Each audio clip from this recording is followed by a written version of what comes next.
Assalamualaikum warahmatullahi taala wabarakatuh. Waalaikumsalam warahmatullahi wabarakatuh. Bismillahirrahmanirrahim. Alhamdulillahi rabbil alamin. Wassalatu wassalamu ala asyrafil anbiya wal mursalin. Sayyidina wa habibina wa syafi'ina wa maulana Muhammadin wa ala alihi wa sahbihi ajma'in. Rabbana la ilma lana illa ma 'allamtana innaka antal alimul hakim. Rabbi shrah li sadri wa yassir li amri wahlul 'uqdatam min lisani yafqahu qawli, amma ba'du. Yang kami hormati segenap para pengurus GKM Nur Hidayah, para jamaah, para aparatur daerah RT dan RW-nya, khususnya yang hadir pada malam hari ini. Semoga Allah Subhanahu wa taala setiap langkah menuju masjid ini Allah jadikan setiap langkahnya amal kebaikan yang kelak di hadapan Allah Subhanahu wa taala menjadi saksi atas kebaikan-kebaikan kita. Amin ya rabbal alamin. Bismillahirrahmanirrahim. Alhamdulillah, ini adalah pertemuan awal setelah libur panjang. Karena pertemuan awal ya yang hadir sedikit, walaupun sebenarnya mulai kemarin juga segini juga. Semoga setelah berikutnya bertambah, tidak menjadi segini juga. Amin Allahumma amin. Bismillahirrahmanirrahim. Qala al-musannif rahimahullahu ta'ala wa naf'ana bi'ulumi fid darain amin. Wal maqalatu tsaniyatu. Sekarang sudah sampai ke nasihat yang kedua, membahas di dalam 3 perkara. Ini adalah yang dikaji adalah nasaihul ibad, nasihat-nasihat bagi hamba untuk mempersiapkan bekal akhirat kita. Karena memang dunia kita yang sebenarnya bagi umat Islam bukanlah dunia yang kita tempati. Semuanya kita akan kembali ke hadapan Allah Subhanahu wa taala.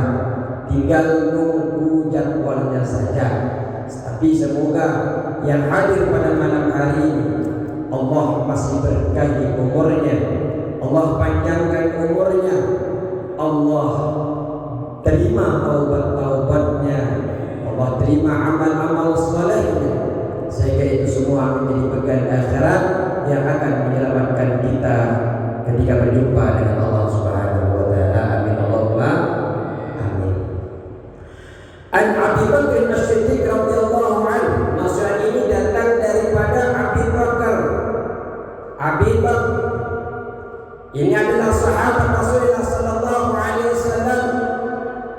Salasun la tudrak bi salasin, kata beliau.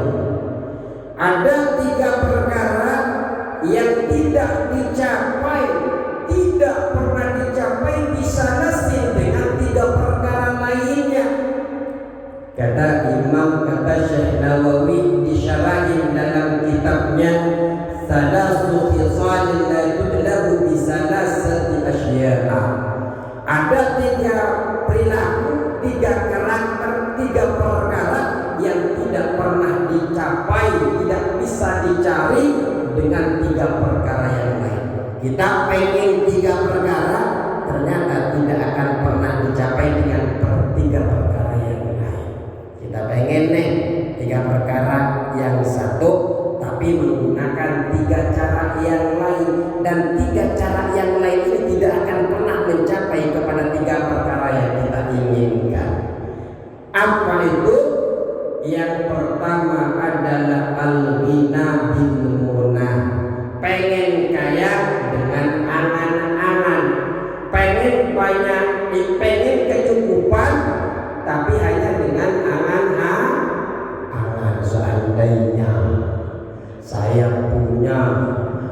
perusahaan.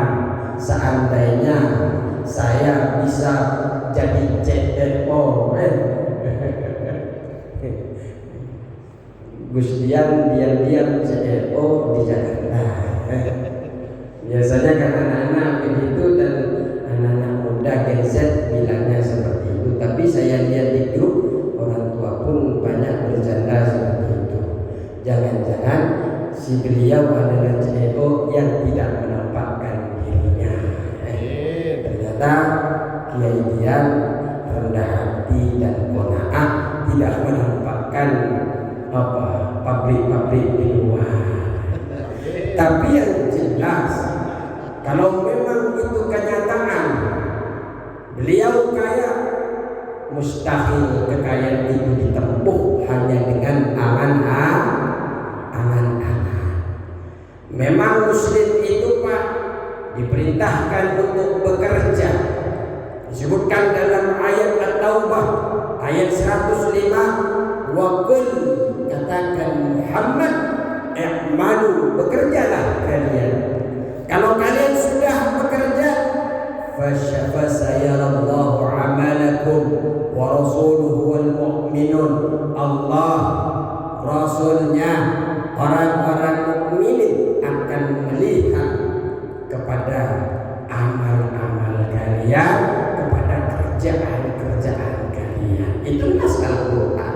Ya kalau nggak kerja, yuk gimana orang-orang bisa melihat, bisa order usaha panjenengan? Kalau hanya baring kanan, baring kiri, hanya pengen enak ya kalau saya kaya, enak ya kalau saya punya kantong Doraemon. Nah, nggak bisa dicapai hanya dengan angan-angan. Tidak bisa dicapai dengan angan-angan. Fala yasulul ghina bil amali. Oh, nggak bisa kekayaan itu dicapai dengan angan-angan. Daunnya Syekh Nawawi Al-Bantani. Akan tetapi apa? Bal bi qismati minallahi ta'ala. Akan tetapi kekayaan itu bisa dicapai dengan pembagian daripada Allah Subhanahu wa ta'ala. Banyak Pak. Jadi orang semangat kerja itu bukan penentu kaya. Tapi ada yang orang yang sedang-sedang saja, tentu Allah berikan kemudahan setiap santainya dia bekerja. Tapi ya yang dilihat kita kan sebenarnya adalah ikhtiarnya. Harapannya semakin banyak bekerja, semakin tercatat, itu merupakan ikhtiar kita kepada Allah Subhanahu wa ta'ala. Perihal kaya atau tidak, biqismatillah, itu merupakan pembagian yang sudah ditetapkan oleh Allah Subhanahu wa ta'ala. Ya minimal Pak, kita kis kerja karena Allah siang malam dan sebagainya, enggak kaya-kaya, tapi ternyata di akhirat kita dikayakan oleh Allah Subhanahu wa ta'ala. Amin Allahumma amin. Apa sih sebenarnya kaya itu? Kita sering mengatakan kaya hati, kaya harta. Rasulullah sallallahu alaihi wasallam bersabda, an Abi Hurairah, dari Abi Hurairah, dari Nabi sallallahu alaihi wasallam, datangnya kaul ini dan Nabi Muhammad sallallahu alaihi wasallam, qala, Nabi bersabda, laisal ghina, tidak ada kekayaan itu bukanlah al-kasratil ardi, bukan karena banyak harta, walakin al-ghina min nafsi, akan tetapi kata Rasul, kekayaan itu sejatinya adalah kaya hati. Dijelaskan oleh Imam Syekh Mullah Ali Al-Qarib dalam kitab Mirqatul Mafatih, Syarah Mishkatul Masabih. Beliau mengatakan, wal makna annal ghina al-haqiqiyyah. Beliau mengatakan makna kekayaan yang sejati adalah, hakikat kekayaan itu ialah qana'atun nafsi bima a'tahul maula, kepuasan hati atas pemberian daripada Allah Subhanahu wa taala, wa tajannub 'anil hirsi fi talabil dunya, kemudian menjauhkan diri dari ketamakan kekayaan dunia. Jadi yang disebut kaya menurut Asy-Syekhullah, bahwa kaya itu sebenarnya adalah puasnya hati dari apapun yang diberikan Allah Subhanahu wa taala. Hari ini Allah berikan 20.000 dari rezeki yang kita usahakan, karena memang malam dibuat istirahat, siang juga dibuat kerja. Ya ada juga, karena si malam yang malamnya dibuat kerja, siangnya dibuat istirahat. Ketika mereka istirahat, mereka diberi oleh Allah. Ketika berapapun Allah berikan melalui pekerjaan itu, merasa cukup, merasa senang, merasa puas. Ya Allah, Engkau berikan hari ini saya segini. Saya yakinnya bahwa inilah rezeki yang berkah buat saya.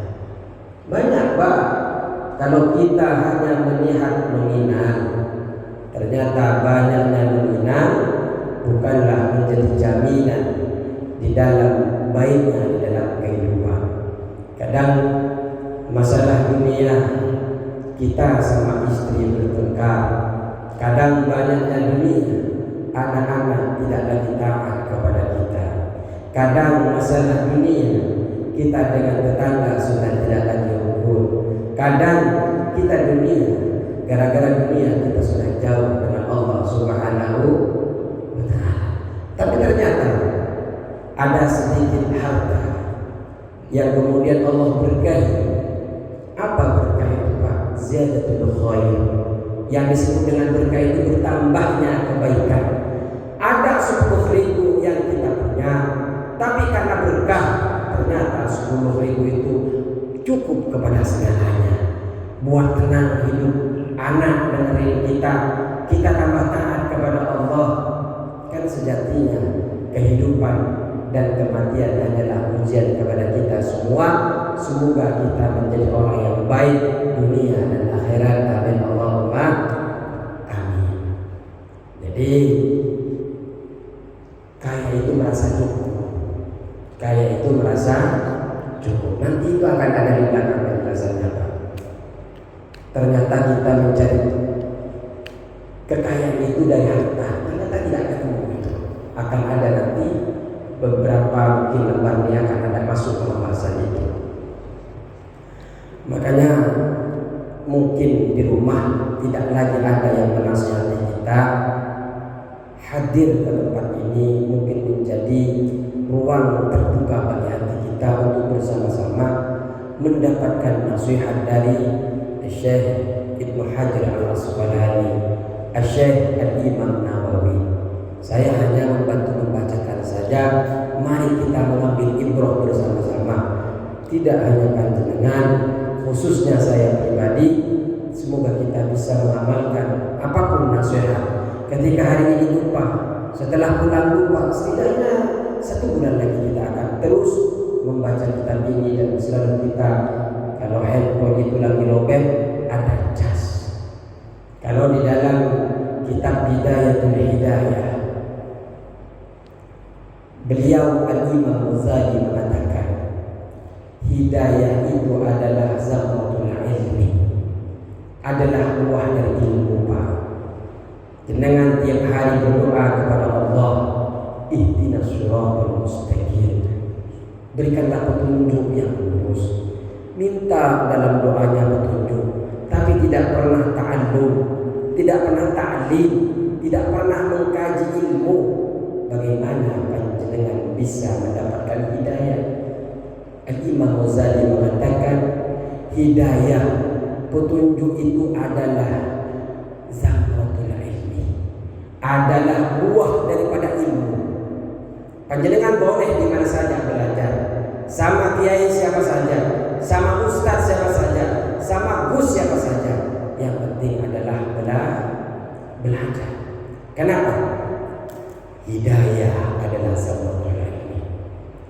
Kita bisa sholat berjamaah Isya bersama-sama karena kita tahu, karena kita punya ilmu bahwa Allah Subhanahu wa Ta'ala adalah yang menciptakan kita, bahwa Allah Ta'ala adalah Tuhan untuk seluruh alam dan Rasulnya adalah pesuruhnya, adalah pembawa risalahnya. Karena kita tahu, kemudian kita imani karena pengetahuan itu. Saya tanya, apakah dari sebanyak jemaah tadi ada yang muslim? Ada yang muslim? Tidak ada. Karena dia tidak tahu bahwa Allah adalah sebenar-benarnya Tuhan. Karena dia tidak tahu, akhirnya tidak meyakini. Kenapa? Tidak mendapatkan hidayah, tidak mendapatkan yang namanya samratul ilmi. Bagaimana kita bisa panen kalau tidak pernah menanam? Dengan kita mencari ilmu dimanapun, malam minggu dari pertama sampai keempat, Masjidul Hidayah sudah menyiapkan. Tinggal kita, Pak. Masjid sudah selesai lepas tanggung jawab di hadapan Allah.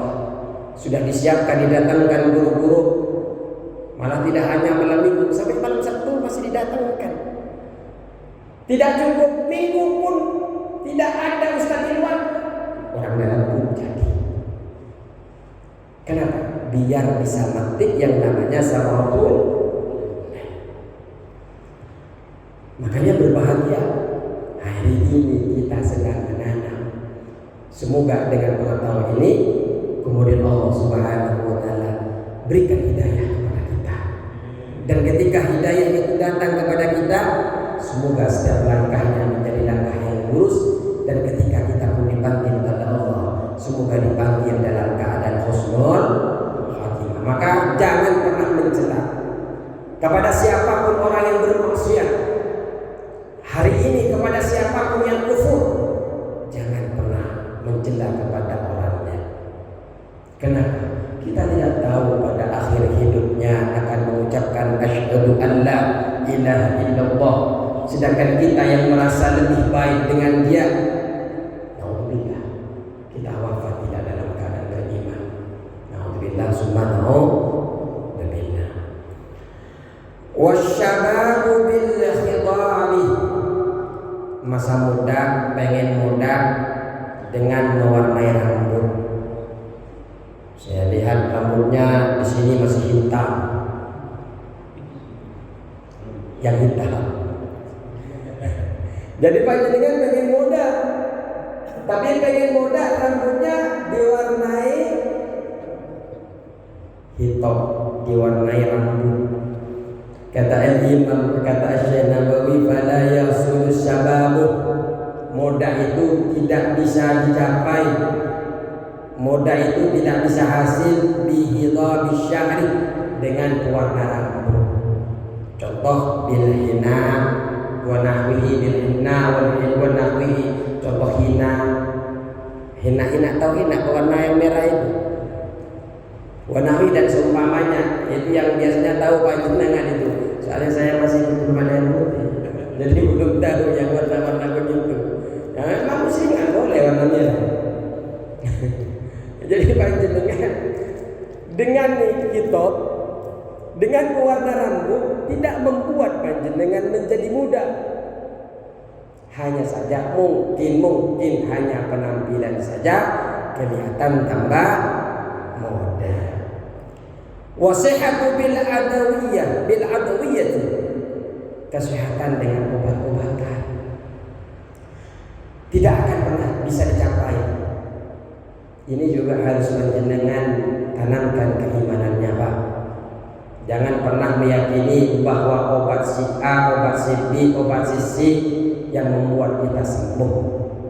Sejatinya fala tahsuluh, tidak hasil aslihatu binafsi adawiyati, Sehat itu tidak pernah tercapai, tidak pernah hasil dengan obat itu sendiri.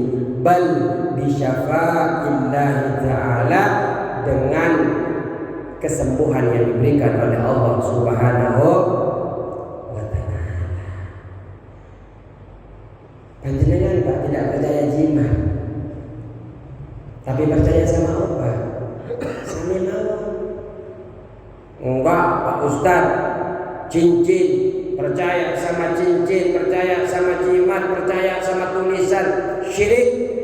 Iya, tapi sama saja dengan percaya sama obat, percaya sama dokter juga sih syirik. Kalau dokter secara pribadinya yang kita yakini bahwa dia yang bisa mengobati, kalau kita percaya kepada zat obatnya yang bisa mengobati, syirik kita karena menandingi kekuasaannya Allah Subhanahu wa ta'ala. Lalu bagaimana Ustaz? Dengan wasilah obat itu kita bisa sembuh. Dengan wasilah dokter itu sepertinya dengan dokter itu Allah berikan kesembuhan ke saya. Ya memang Allah kan bagi-bagi rezeki, Pak. Jenengan ke dokter sini kok nggak sembuh ya? Kayaknya harus melalui dokter sana. Ternyata Allah ingin membagikan dengan rezeki yang di sana. Makanya luar biasa dokter. Hati-hati kalau dekat dengan dokter, dekat dengan tukang besi, berdoa, ya Allah lancarkan rezeki saya. Yang tukang besi pagernya minta diganti. Yang dokter ternyata minta sakit. Harus banyak pasien. Hati-hati.